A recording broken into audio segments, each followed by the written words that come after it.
Operation सिंदूर की आवाज बनी कर्नल सोफिया कुरैशी पर मध्य प्रदेश के मंत्री विजय शाह द्वारा दिए गए विवादित बयान का शोर अभी थमा भी नहीं था कि अब सपा नेता रामगोपाल यादव ने विंग कमांडर व्योमिका सिंह की जाति गिनाते हुए एक ऐसा बयान दे दिया जिसकी हर तरफ आलोचना हो रही है।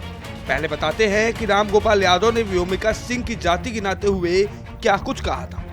बातों ही बातों में रामगोपाल बोले थे कि वे यह भी नहीं जानते थे कि व्योमिका सिंह कौन है या उसकी जाति क्या है। मुरादाबाद में एक कार्यक्रम के दौरान उन्होंने ऑपरेशन सिंदूर में भाग लेने वाले अधिकारियों की जाति का उल्लेख किया, जिससे राजनीतिक हलकों में नाराजगी फैल गई है। उत्तर प्रदेश से लेकर देश के अलग अलग हिस्सों में सपा के दिग्गज नेता के बयान को लेकर टिप्पणियां की जा रही है और इसकी घोर निंदा भी की जा रही है। सियासी पारा हाई हो चुका है। इसी कड़ी में बसपा सुप्रीमो मायावती ने सपा सांसद के बयान को शर्मनाक एवं निंदनीय करार दिया।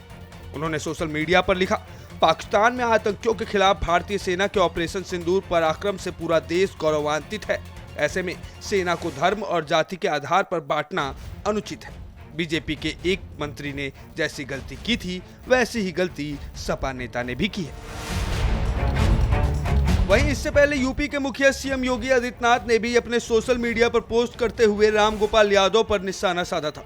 रामगोपाल यादव की टिप्पणी पर यूपी सीएम योगी आदित्यनाथ की प्रतिक्रिया सामने आई थी, जिसमें उन्होंने लिखा था कि सेना की वर्दी जातिवादी चश्मे से नहीं देखी जाती है।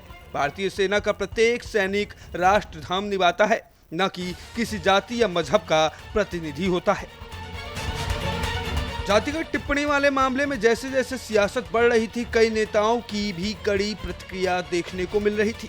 इस मामले में अब एक बार फिर से रामगोपाल यादव ने पलटवार करते हुए यूपी में जाति धर्म आधारित उत्पीड़न पर तीखी बातें बोली। उन्होंने अपने सोशल मीडिया पर एक पोस्ट किया और पोस्ट में लिखा कि यूपी में जाति और धर्म के आधार पर हो रहे फर्जी मामलों में और अन्य अत्याचारों पर गंभीर आरोप लगाए गए हैं।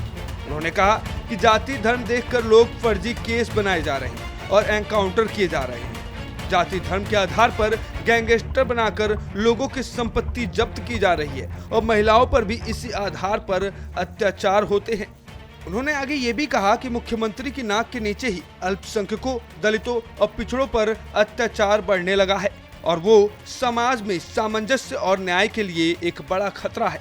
खैर, इस पूरे मामले में अब रामगोपाल ने यह भी कहा कि उनके बयान को अधूरा और तोड़ मरोड़ कर प्रस्तुत किया गया है। दूसरी ओर उन्होंने योगी सरकार पर अल्पसंख्यकों, दलितों और पिछड़ों के प्रति भेदभाव और अत्याचार को लेकर तीखा हमला भी बोला है। अब यह बयान राज्य के सामाजिक और राजनीतिक परिस्थितियों पर एक बार फिर बहस को तेज कर सकता है।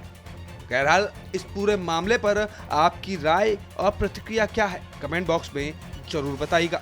भारत समाचार के डिजिटल डेस्क से अर्चना राय की रिपोर्ट।